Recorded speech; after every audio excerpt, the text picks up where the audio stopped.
NASA now wants new presidential election held on February 9, 2018, terming the August 8 and October 26 polls as a sham.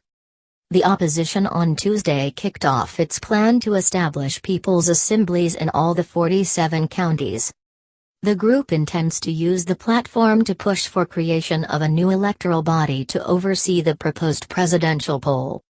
They started distributing the motions for the creation of the said assemblies to the counties for deliberations by MCAs. In the motion document, NASA is seeking the support of MCAs to declare the two presidential elections as invalid, unconstitutional and illegal. The lot has cited low voter turnout and failure of IEBC to follow the law in the management of the two elections. NASA Principal Moses Wetangula said in counties where the coalition lacks numbers, the people will directly form the assemblies.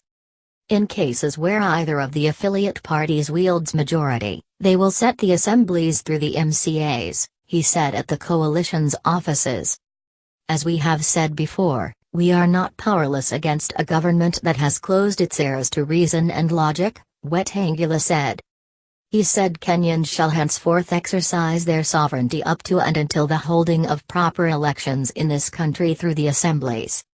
The Bungoma senator defended the move, saying it is provided for by the Constitution. He said the move has been triggered by the inability of Kenyans to exercise their sovereignty through a proper election.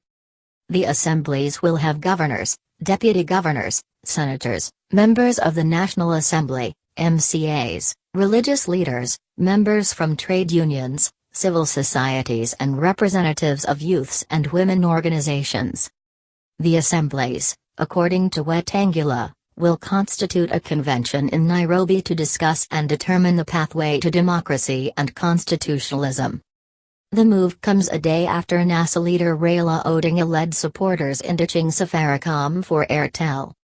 The telco, which controls the largest share of the Kenyan market, is accused of aiding IEBC in bungling the August 8 polls.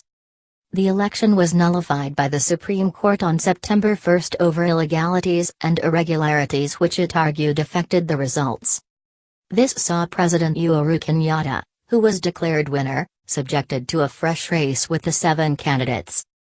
Raila Odinga, the NASA leader, opted out of the October 26 vote, citing lack of confidence in the Electoral Commission headed by Wafula Chebukati.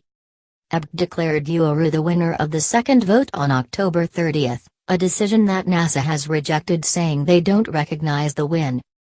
We equally do not recognize the declaration of Uhuru Kenyatta as president-elect as a constitutional pronouncement capable of constituting him as a legitimate president of the Republic of Kenya, Wetangula said.